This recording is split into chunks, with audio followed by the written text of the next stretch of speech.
Guys, Tulungagung channel guys. Sukses selalu.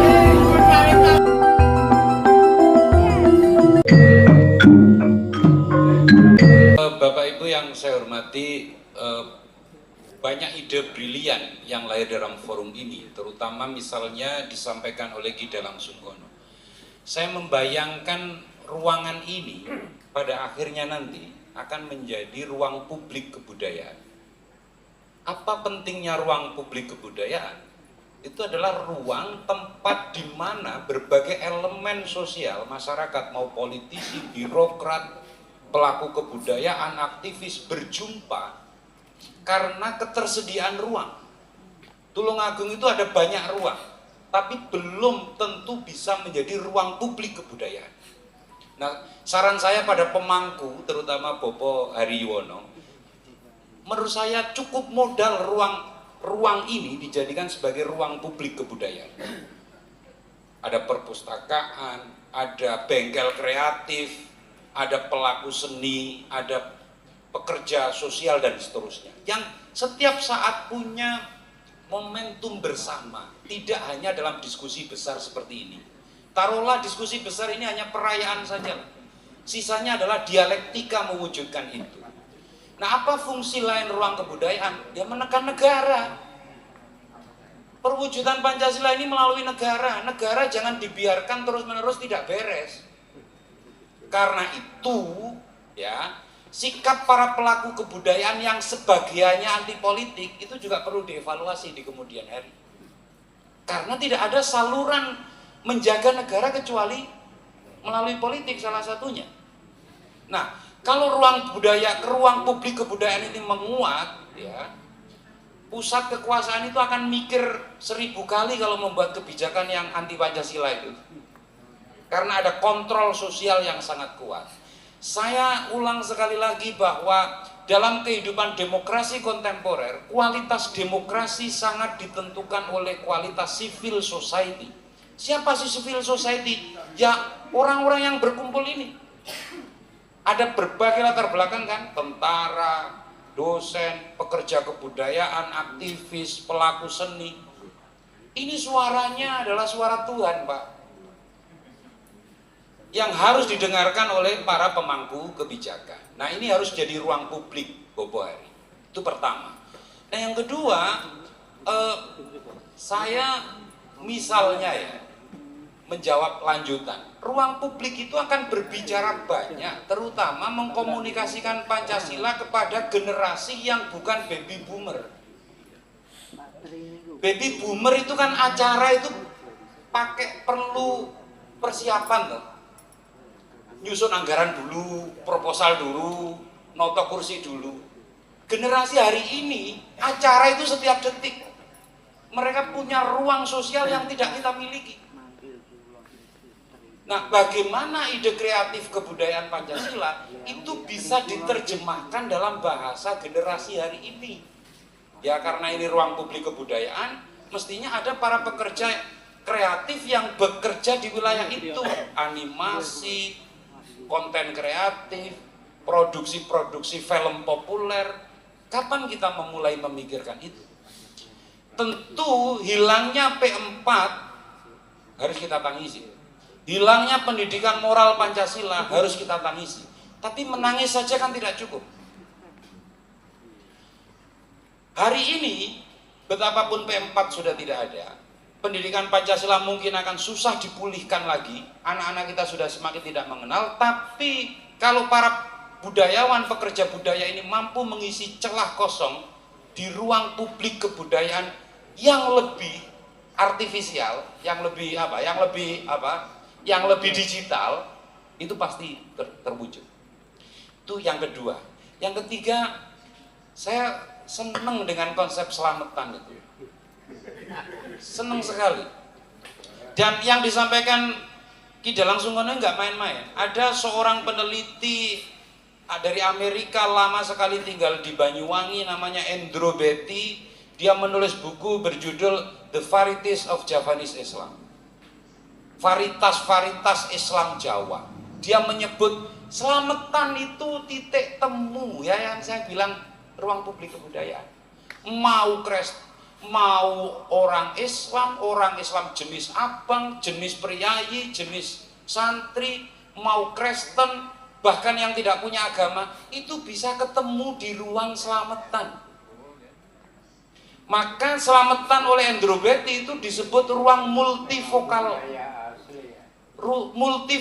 kebudayaan. Nah, mungkin selamatan dalam pengertian tradisional hilang, tapi selamatan dalam pengertian sosial yang lebih luas, dalam pengertian kebudayaan, ini juga selamatan.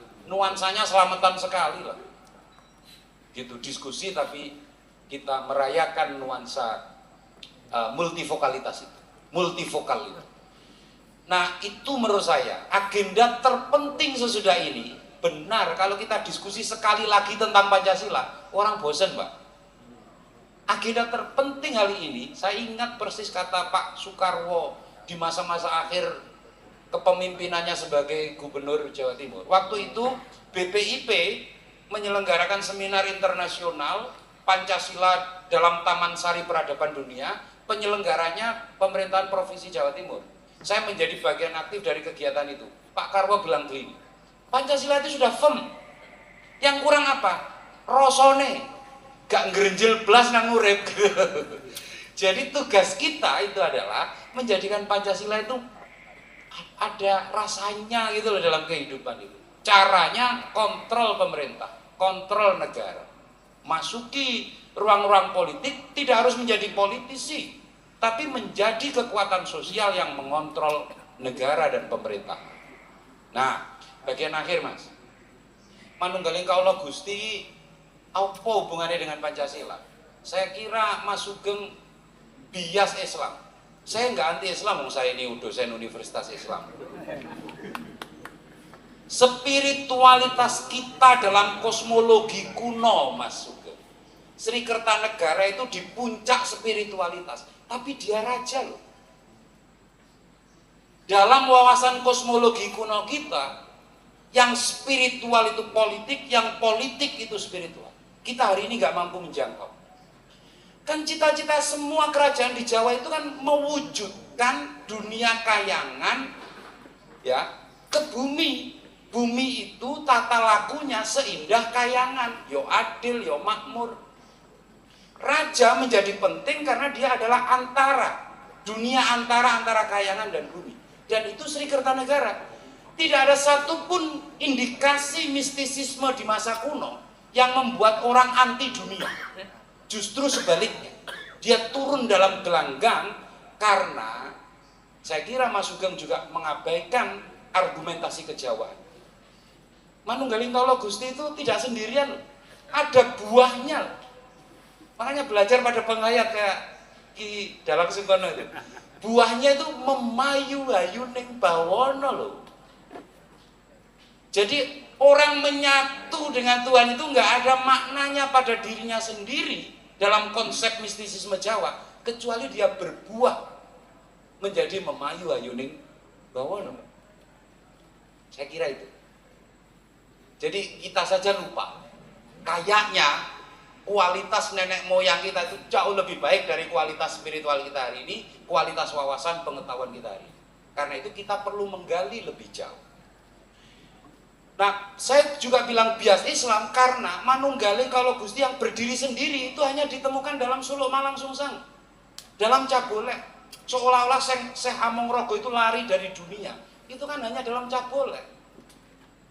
Tidak ditemukan dalam kitab yang lebih kuno. Karena itu menurut saya bias Mataram Islam. Gitu.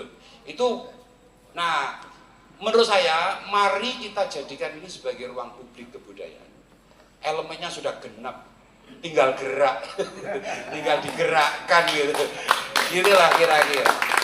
Mas Wawan terakhir, saya agak berselisih dengan Mas Wawan. Saya kira kita bisa diskusi lebih panjang tapi di luar ini. Sirno Ilang Kertaning Bumi 1478 itu ditarik dari periode ketika Rana Wijaya menggempur Majapahit Wilwatikta di Trowulan.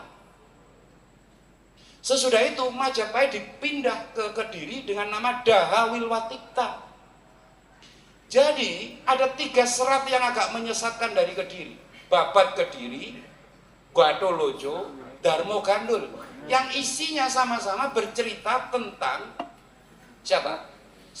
Sabdo Palon Noyo Genggong yang memberi banyak sekali wejangan, terutama terkait dengan hari-hari terakhir Brawijaya.